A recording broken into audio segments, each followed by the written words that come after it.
Oi, eu sou a Rafaela, professora aqui da Rede Municipal do Rio de Janeiro.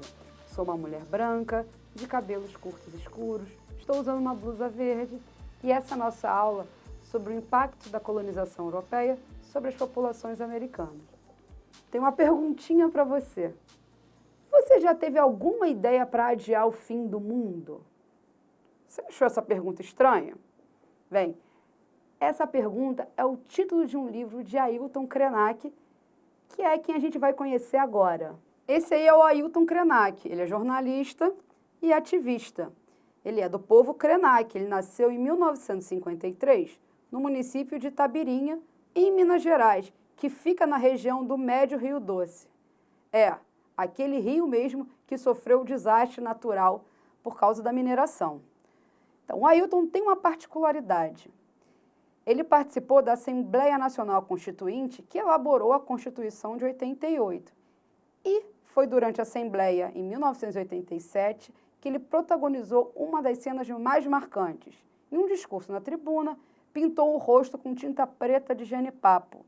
E, segundo o costume indígena brasileiro, é para protestar, porque ele considerava aquele momento como um retrocesso na luta dos direitos dos indígenas brasileiros. Gente, indígenas e os descendentes dos europeus têm muitas diferenças. Só que tem uma que eu gosto de ressaltar que me marca sempre, que é justamente a relação do ser humano com a natureza. A relação de um indígena com a natureza é muito diferente da relação de um descendente de europeu com a natureza. O próprio Krenak, ele afirma que tudo é natureza. Nada existe fora da natureza. Mas quem sou eu para falar isso, né? Vamos deixar o próprio Krenak falar? Vamos ler um trechinho do livro dele? Olha o que ele fala aí, justamente no livro Ideias para Adiar o Fim do Mundo. Quando despersonalizamos o rio, a montanha, quando tiramos deles seus sentidos, considerando que isso é atributo exclusivo dos humanos, nós liberamos esses lugares para que se tornem resíduos da atividade industrial e extrativista. Do nosso divórcio das integrações e interações com a nossa mãe, a Terra, resulta que ela está nos deixando órfãos. Não só aos que, em diferente graduação, são chamados de índios, indígenas ou povos indígenas, mas a todos. Em tempos de avanço do desmatamento, crise hídrica, crise climática, olhar bem, ouvir, perceber como essa relação dos povos indígenas com a natureza é fundamental, principalmente se a gente quiser adiar o fim do mundo. Mas, na aula de hoje, a gente vai investigar, na verdade, uma outra interação, justamente a interação entre os indígenas e os europeus lá no início da colonização. Vamos dar uma olhada? Vamos ver como isso se deu? Então, fica ligado aí na aula de hoje. Gente, vamos lá. Primeira coisa que a gente tem que perceber é que alianças e conflitos sempre existiram na história aqui do continente. Então, os indígenas, eles não são todos iguais e eles não são todos amigos. Existiam muitos povos que eram inimigos entre si. E esses povos faziam de tudo justamente para derrotar seus inimigos, até mesmo alianças com os europeus, principalmente espanhóis e portugueses, que foram os europeus que mais marcaram a presença aqui no continente. Mas essa chegada dos europeus aqui não foi muito boa para os povos originários. Esses europeus vão deixar um rastro de destruição, vai ser um evento de uma catástrofe praticamente. Os europeus vão trazer fome, vão trazer doenças, vão agir de forma extremamente violenta, vão escravizar esses indígenas, vão roubar suas terras. Então, a América, esse continente que gerou muitas riquezas, ele é marcado muito por uma questão de injustiça social e desigualdade. É só você olhar e ver quem são os povos marginalizados no nosso continente. Muitos estudiosos dizem que o que aconteceu aqui na América foi um genocídio. Estima-se que 50 milhões de pessoas morreram. Na verdade, 50 milhões de indígenas morreram. Vamos olhar uma tabela, mais especificamente sobre a questão aqui dos indígenas brasileiros. Repara a curva dessa tabela, olha a quantidade de indígenas que nós tínhamos em 1500 e quando temos em 2010. Lembrando que a fonte dessa tabela é do IBGE, tirada do último censo realizado em 2010. As grandes civilizações aqui do nosso continente, elas só foram conquistadas devido a alianças justamente de grupos rivais com os europeus.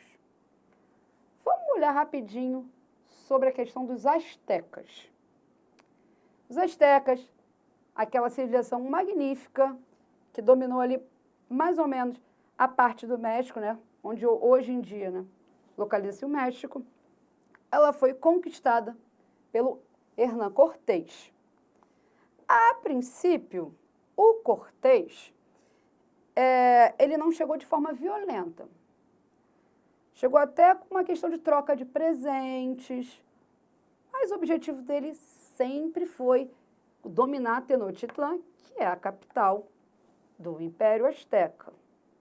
Só que viu que ser diplomático não ia ser a melhor forma de dominar Tenochtitlán. O que Cortés reparou? Justamente isso, que os astecas eram um império que dominava outros povos ali da região. Os astecas eram violentos. Eles cobravam altos impostos desses povos e caso esses povos não pagassem esses impostos, suas vilas eram destruídas. Então, esses povos que eram oprimidos pelos astecas fizeram uma aliança com Cortés justamente para acabar com o próprio Império Azteca. Galera, essa aí é uma representação justamente da batalha entre os astecas e Cortés. Vale lembrar que vai ter um episódio de rebelião entre os espanhóis e os astecas na capital Tenochtitlán, onde o imperador Montezuma acabou morrendo e esses espanhóis tiveram que fugir da capital.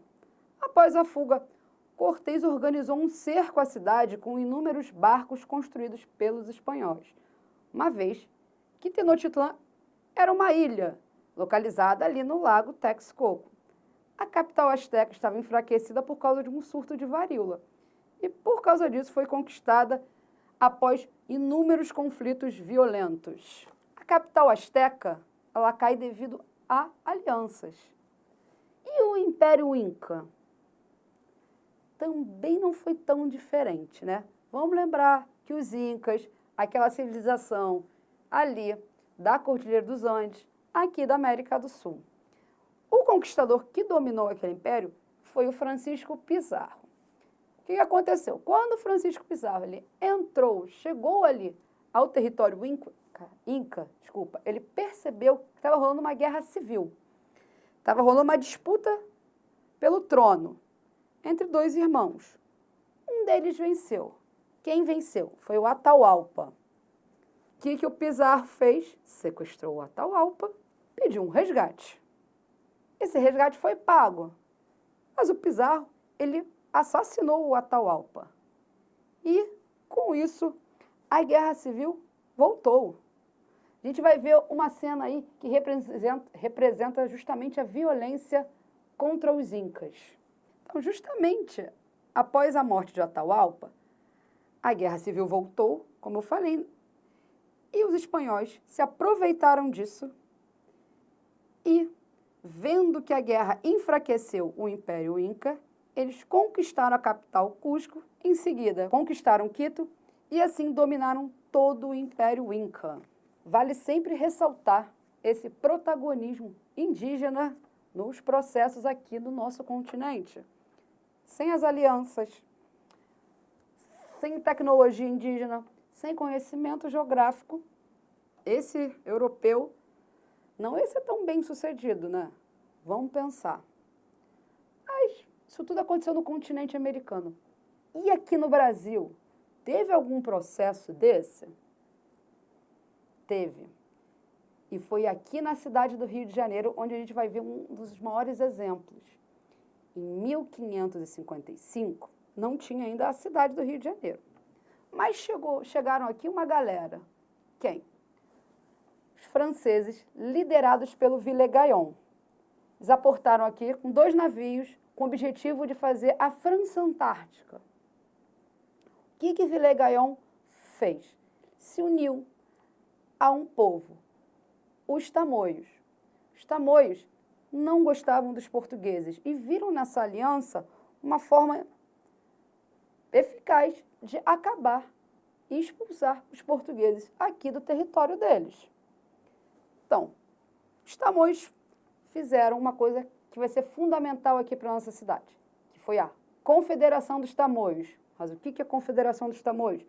Justamente se uniram a outros povos que tinham esse mesmo objetivo, que era derrotar os portugueses que estavam aqui.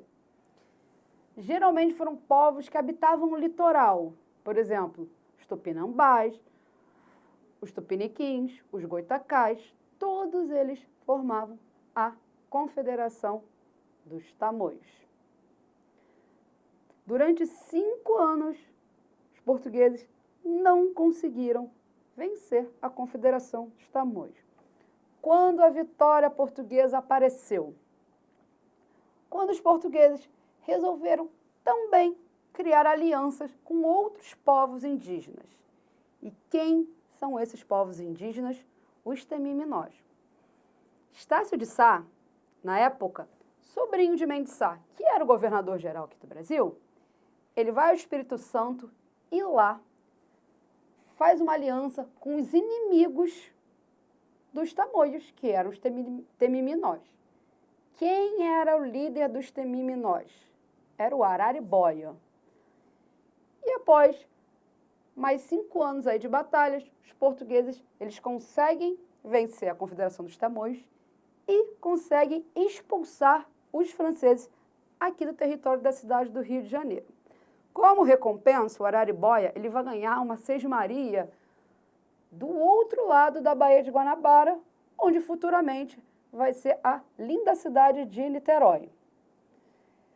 O Rio de Janeiro vai ser fundado em 1565 e a nossa cidade vai ser justamente fruto de conflitos e alianças com esses povos indígenas. Mais uma vez, vou ressaltar aqui o protagonismo indígena nesse processo de formação da nossa cidade.